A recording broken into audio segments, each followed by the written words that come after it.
नमस्कार, आप देख रहे हैं खबर 1 मिनट। आपके साथ मैं हूं ऋचा शर्मा। बुलेटिन में देखिए बिहार झारखंड की सभी बड़ी खबरें सिर्फ 1 मिनट में।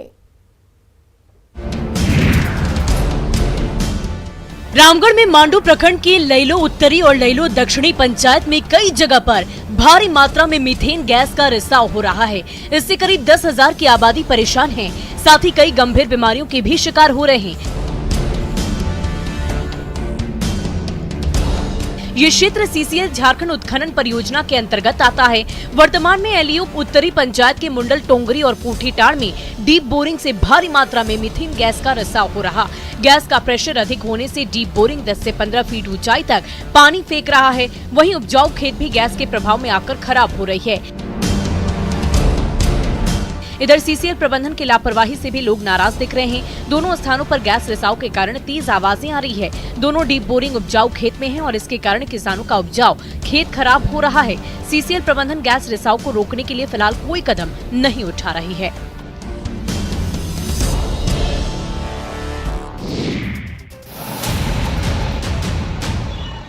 सिवान में अतिक्रमणकारियों पर सिवान जिला प्रशासन का लगातार दूसरे दिन भी बुलडोजर चल रहा है। शहर में जाम की समस्या को लेकर प्रशासन ये अभियान चला रहा है। पीजीआरओ और ईओ के नेतृत्व में मजिस्ट्रेट सहित कई थाने की पुलिस शहर को अतिक्रमण मुक्त कराने में लगी हुई है। जेपी चौक से श्रीनगर तक बुलडोजर से सड़क पर लगे सैंड और बिल्डिंग को तोड़ा गया है, तो वहीं सड़क के किनारे बनाए झुग्गी झोपड़ी को भी हटाया गया ताकि शहर अतिक्रमण मुक्त हो सके। अवैध कब्जा करने वालों से फाइन भी लिया जा रहा है। अवैध तरीके से बनाए गए मकान और शेड को बुलडोज किया जा रहा है। लोगों के विरोध को देखते हुए भारी संख्या में पुलिस बल की मौजूदगी दिखी। आप देख सकते हैं कि शहर में जिला प्रशासन बुलडोजर चलाकर अतिक्रमण को हटा रहा है। ये नजारा श्रीनगर का है, जहां भारी संख्या में पुलिस बल की तैनाती के साथ अतिक्रमणकारियों पर निगम का बुलडोजर चला।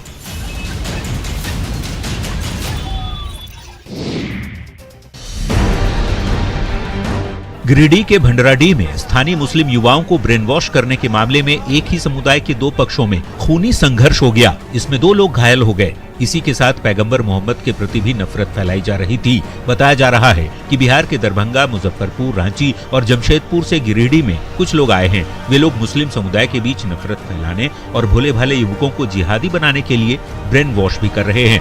उनकी ओर से दावा किया जा रहा है कि आखिरी नबी मोहम्मद शकील बिन हनीफ हैं, जो बिहार के दरभंगा में रहते हैं, और उसी को फॉलो किया जाए, न कि मोहम्मद पैगंबर को। जो जिहादी बाहर से ब्रेन वॉश करने आए हैं, वे लोग 10 से 15 की संख्या में हैं। स्थानीय लोगों ने जब इनकी विचारधारा का विरोध किया, तब इन लोगों ने मस्जिद से नमाज पढ़कर बाहर निकल रहे मोहम्मद तारिक और मोहम्मद सरफराज की जमकर पिटाई कर दी। इसके बाद मामले ने तूल पकड़ा और पुलिस ने भारत के खिलाफ नफरत फैलाने वाले और युवाओं को ब्रेन वॉश करने आए 11 लोगों को गिरफ्तार कर लिया।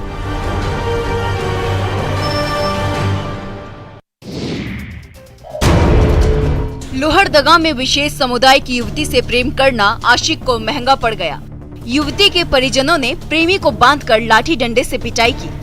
कुड्डू थाना क्षेत्र के फुलसरी गांव में युवक की पिटाई के बाद 2 समुदायों के बीच तनाव की स्थिति बन गई। तनाव के बाद पुलिस अलर्ट मोड में है। अधिकारी गांव में कैंप कर रहे हैं। मामला अलग अलग समुदाय के युवक युवती के प्रेम संबंध से जुड़ा है। लड़की के परिजनों को गैर समुदाय के लड़के से बात करना, मिलना जुलना पसंद नहीं आया, जिसके बाद युवक के परिजनों ने युवक की रस्सी से बांधकर पिटाई कर दी। पुलिस ने बीच बचाव करते हुए युवक को अस्पताल पहुंचाया। वहीं पिटाई के बाद लड़के के परिवार वालों ने मारपीट करने वाले 12 लोगों पर जान से मारने की नीयत से पिटाई करने का मामला दर्ज कराया है। तो लड़की के परिजनों ने भी लड़के के खिलाफ थाने में दुष्कर्म करने का आरोप लगाकर केस दर्ज करा दिया। पुलिस ने युवक को अस्पताल से गिरफ्तार कर लिया है।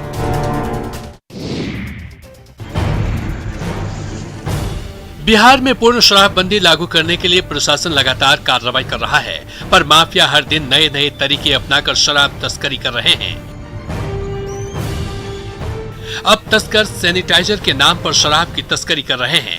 इस बात का खुलासा होने से उत्पाद विभाग के अधिकारी हैरान हैं। इस तरह की तस्करी का खुलासा कटिहार में हुआ है, जहां पुलिस ने फर्जी तरीके से शराब तस्करी का खुलासा कर 15 कार्टन शराब बरामद किया है।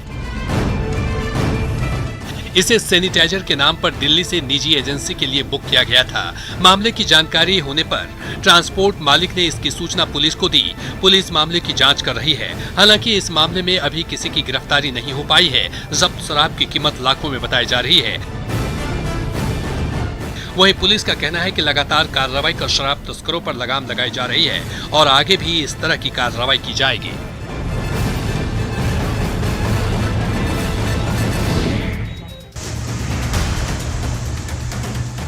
बिहार में शराब तस्करों पर नकेल कसने के लिए आसमान से जमीन तक पहरा दिया जा रहा है। पहले ड्रोन से कार्रवाई के बाद पुलिस अब हाई स्पीड बोट के जरिए शराब के ठिकानों पर पहुंच रही है। छपरा में कुछ इसी तरह दियारा के उन इलाकों तक हाई स्पीड बोट के जरिए पुलिस पहुंच रही है, जहां पहुंचना आसान नहीं होता, लेकिन नदियों के रास्ते हाई स्पीड बोट के जरिए पुलिस शराब के ठिकानों तक पहुंचकर सैकड़ों लीटर शराब हर रोज नष्ट कर रही है। छपरा में रिवर पेट्रोलिंग के जरिए शराब के धंधेबाजों पर नजर रखकर उनकी कमर तोड़ी जा रही है। पिछले 3 दिनों में हजारों लीटर शराब को उत्पाद विभाग ने नष्ट कर दिया। रिवर पेट्रोलिंग के जरिए शराब के धंधेबाजों पर नजर रखी जा रही है। फिलहाल स्पीड बोट की सुविधा बिहार के 2 जिलों में मिली है, जिसमें छपरा भी शामिल है। अब विभाग थल, जल और आकाश से तस्करों पर नजर रख रहा है और कार्रवाई की जा रही है।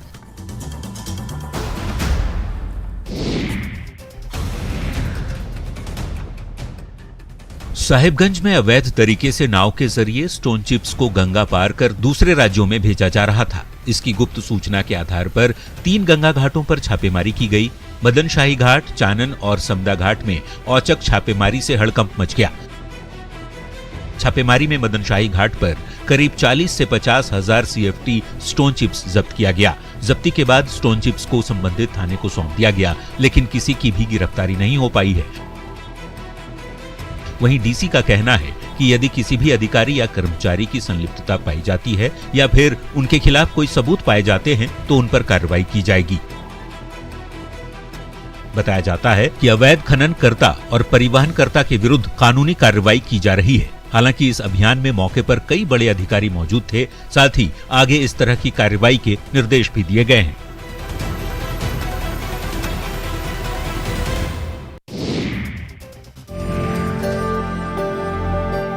मधुबनी में NH 57 के किनारे एक ऐसा रेस्टोरेंट है जहां खाने के जायके के साथ पढ़ाई का शौक भी पूरा किया जा सकता है। जी हां, इस अनोखे रेस्टोरेंट में खाने के मेन्यू के अलावा रैंक पर अलग अलग सब्जेक्ट की तमाम किताबें सजा कर रखी गई है। यहाँ के संचालक, जो कि खुद पेशे से इंजीनियर है, उनका कहना है कि उनके ज्यादातर कस्टमर NH पर लंबा सफर तय करने के बाद कुछ देर सुकून पाने के मकसद से यहाँ आते हैं। ऐसे में उनकी कोशिश होती है कि लजीज खाने के साथ साथ पढ़ने के लिए भी अच्छी किताबें उपलब्ध कराई जाए, ताकि शारीरिक थकान के साथ उनकी मानसिक थकान भी दूर हो सके। युवा उद्यमी राशिद कमाल पिछले 3 साल से इस अनोखे रेस्टोरेंट का सफलतापूर्वक संचालन कर रहे हैं। राशिद कमाल का कहना है कि PM की स्वरोजगार वाली अपील का उन पर भी काफी प्रभाव पड़ा और आज स्टार्टअप के जरिए वो खुद के साथ कई और युवाओं को रोजगार दे रहे हैं।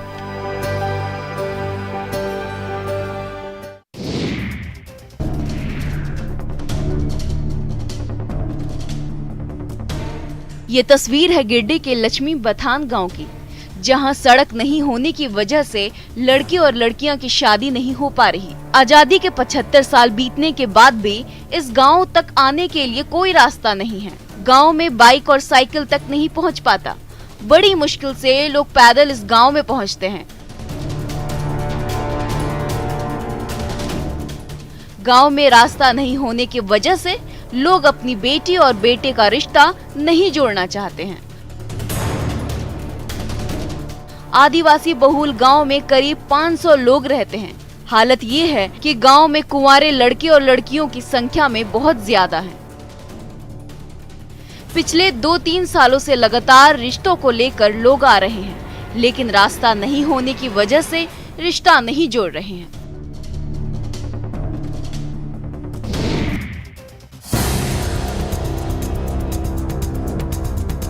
गांव-गांव तक विकास की रोशनी फैलाने के बड़े बड़े दावे करने वाली सरकार का सच कोडरमा में दिखाई देता है। बसा बंगा खलार पंचायत के लोगों के हाथ में मोबाइल और लैपटॉप तो आ गया, लेकिन कनेक्टिविटी के लिए या तो ऊंचे पहाड़ी टीलों पर जाना पड़ता है या फिर किसी पेड़ पर चढ़ना पड़ता है। मोबाइल क्रांति के इस दौर में भी इन ग्रामीण इलाकों के लोग नेटवर्क की समस्या से दो चार हैं, जो झारखंड सरकार के डिजिटल होने के सरकारी दावों की पोल खोलती है। गांव वालों ने किसी तरह मेहनत मजदूरी कर मोबाइल तो खरीद लिया, लेकिन उन्हें बात करने के लिए गांव से दूर पहाड़ियों पर लगे पेड़ पर चढ़कर मोबाइल नेटवर्क का इंतजार करना होता है।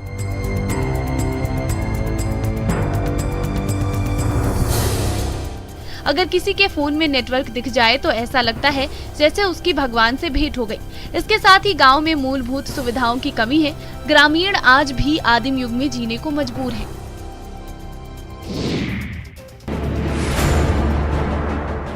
सरकारी स्कूलों में पढ़ाई व्यवस्था को पटरी पर लाने की कवायद पाकुड़ में फेल दिख रही है। हालत ये है कि ग्रामीण इलाकों में स्कूल कई दिनों तक खुलते ही नहीं है। स्कूल के समय में ताला लटका रहता है। पाकुड़ में लिट्टीपाड़ा प्रखंड के तेतुलकुड़िया गांव की बात की जाए तो यहाँ उत्क्रमित मध्य विद्यालय में शिक्षक पहुँचते नहीं हैं। वहीं स्कूल के गेट पर ताला न खुलने की वजह से बच्चे बाहर बैठकर इंतजार करते हैं और फिर वापस लौट जाते हैं। शिक्षा के स्तर को सुधारने के लिए शासन की ओर से भले ही तरह के प्रयास किए जा रहे हों ताकि शिक्षा की गुणवत्ता में सुधार हो सके, पर जिम्मेदार शिक्षकों की लापरवाही से सारे मंसूबे फेल हो जा रहे हैं। ऐसे में शिक्षकों की इस लापरवाही का खामियाजा बच्चों को भुगतना पड़ रहा है।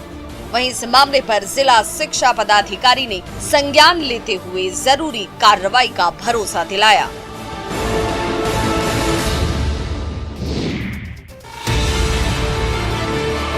प्रदेश में धान की खेती के समय बाढ़ झेलने वाले इलाके में भी आज सुखाड़ जैसे हालात हैं। धान के कटोरा कहे जाने वाले चंपारण में मौसम की बेरुखी के कारण धान की फसल चौपट हो गई है। खेतों में धान के बिचड़े सूख रहे हैं और दरारें आने वाले दिनों में किसानों की बर्बादी की कहानी कह रही हैं। समय से बारिश नहीं होने के कारण सूखे जैसे हालात हो गए हैं। पानी के अभाव के कारण किसानों की खेती बुरी तरह प्रभावित हो गई है। मॉनसून की इस बेरुखी से परेशान किसान खेतों में दरारें देख अब सुखाड़ की आशंका से विचलित होने लगे हैं। धान की खेती के लिए बारिश का इंतजार कर रहे किसान अब अपने अपने धान के बिचड़े को बचाने की जुगत में लग गए हैं। पानी नहीं बरसने और चिलचिलाती धूप के कारण धान के बिचड़े के साथ साथ अब गरीब किसानों के चेहरे भी पीले पड़ने लगे हैं। साथ ही नलकूप की स्थिति खराब है और अधिकांश नलकूपों में पानी नहीं आ रहा है, जिससे किसानों पर दोहरी मार पड़ रही है।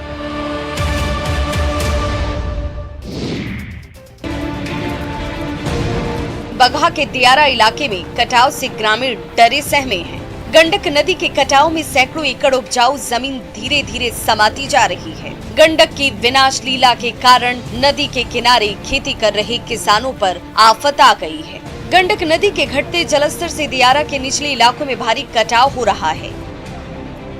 कटाव से हाल ये है कि नदी और रिहायशी इलाके की दूरी महज 300 मीटर ही रह गई है। ठकराहा प्रखंड की मोतीपुर पंचायत में कई गांव के लोग इस वक्त परेशान हैं। बावजूद इसके प्रशासनिक स्तर पर इनकी कोई मदद नहीं की जा रही।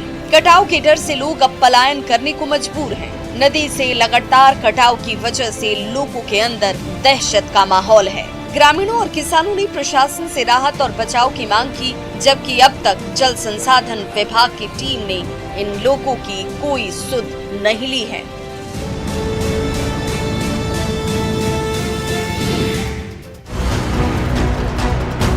पूर्णिया में पोटासियम साइनाइड जैसे जहर वाले जीव की हैरान करने वाली तस्वीर सामने आई है। ये अनजाना जीव एक रहस्य बना हुआ है। चूहे जैसा दिखने वाला ये जीव इतना जहरीला है कि जिस जगह इसे देखा गया उस जगह को चाटने के बाद एक कुत्ते की चंद सेकंड में मौत हो गई। सीसीटीवी कैमरे में दिख रहा है कि चूहे जैसा एक जीव रात के वक्त एक घर में घुसने की कोशिश करता है। कुछ सेकंड तक गेट पर मंडराने के बाद वो दाहिने तरफ की तीसरी ग्रिल तक आ जाता है और वहां बैठकर ग्रिल को सूंघने और चाटने लगता है और फिर किसी की आहट पाकर भाग जाता है। तभी कुछ सेकंड बाद घर का कुत्ता दौड़ता हुआ आता है और उस जीव को ढूंढने लगता है। कुछ देर तक इधर उधर ढूंढने के बाद कुत्ता ग्रिल के उस हिस्से को सूंघने लगता है जहां वो जीव बैठा था और तभी जैसे ही कुत्ता उस जगह को चाटता है वो तड़पते हुए नीचे गिरता है और तड़पते तड़पते उसकी मौत हो जाती है।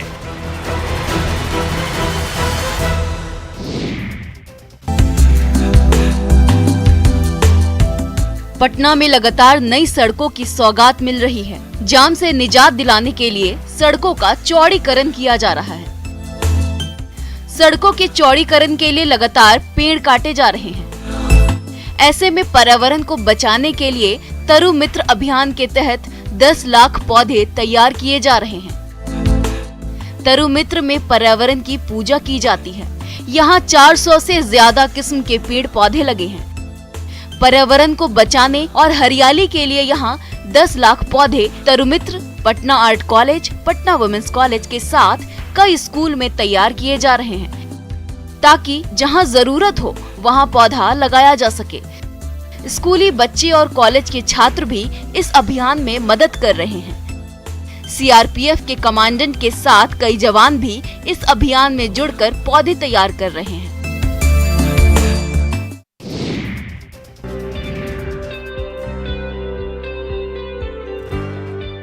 रांची में सखुआ के पत्तों से ग्रामीण महिलाओं की जिंदगी संवर रही है।